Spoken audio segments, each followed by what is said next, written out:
Hello and welcome to the full strength version of the topic. And here's literally the topic. I'm going to kind of half act it out and half speak it. The topic is called, where are we at? Right? And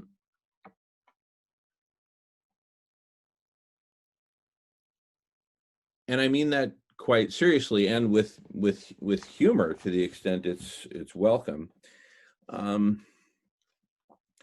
We have no clue where we're at as a species. We're not even in a conversation about where we're at, much less where we're going and at what speed and at what rate of acceleration. And to cut to the chase, since this is the full strength version of where we're at,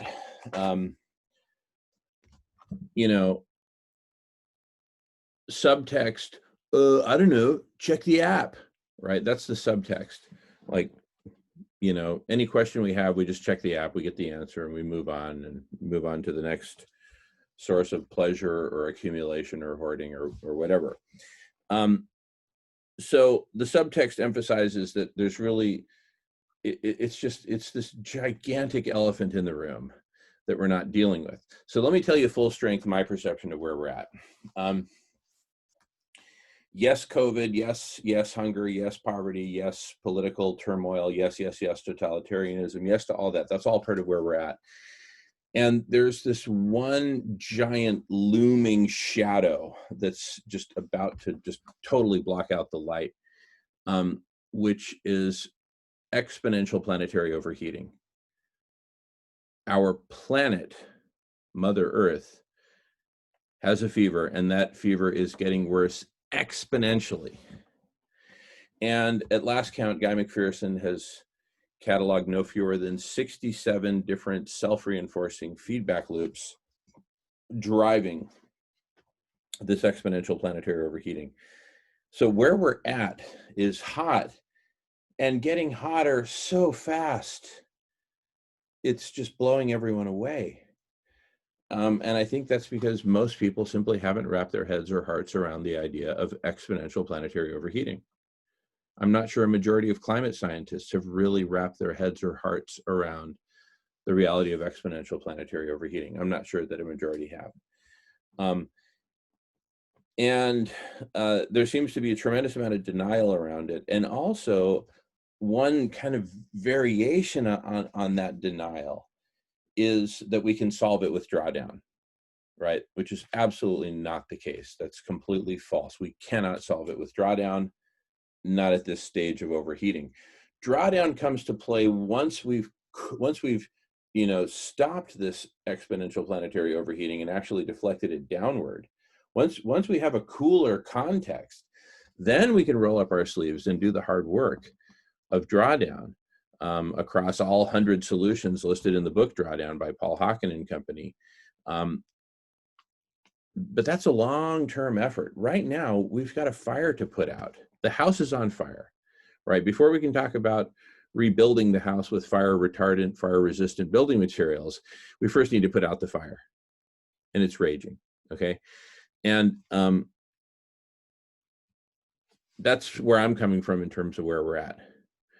Where you think we're at, I'd be very interested to know where you think we're at. But that's the big one that's looming. Now, where does that take me to is a whole different conversation, but I just want to point one little thing out so that you don't make a mistaken connection between what I've just said and what I'm about to say. Okay, I just want to be totally explicit about this. Even though I think the biggest life-threatening issue is exponential planetary overheating, and that's, I think in absolute terms, that's the most urgent. Well, I'm going to stop there, because what I want to say is, in terms of my proposed strategy or plan A, if it were up to me, my plan A would be for the planet that we first feed everyone. We first put our attention to that, get that done. We can get that done within a couple of weeks, right? If we focus on it. So let's focus on it and do it. That will bring humanity together to a place where, with this degree of togetherness and in fact unity, under the umbrella of everyone gets to eat nutritious foods 3 times a day. Everyone is well fed. Everyone, down to the last person at the farthest corner of the planet. We make sure everyone has plenty to eat. And yes, we can achieve that. And because that degree of togetherness, unity, and health, not that that means overall health for everyone, but it's the single most important first step we've got to take, is feed everyone. That will create such a solid foundation and platform for us to be able to then go on to cool the planet, with one other stop in between that you'll see.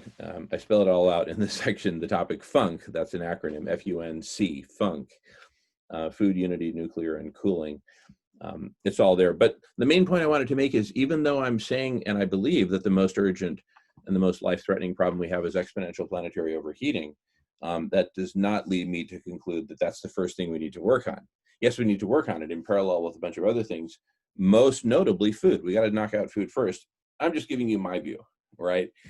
And because that's the only way I can talk about where we're at, is to tell you what I think, where I think we're at. I want to hear where you think we're at, right? And then let's have a World Cafe process on where the heck are we at, right? And we may want to, chunk it out by context, like I talked about in the topic of conversations and contexts. So anyway, meaning that, basically the doomsdayers should meet with the doomsdayers first, the optimists should meet with the optimists first, before we, mix it up more generally.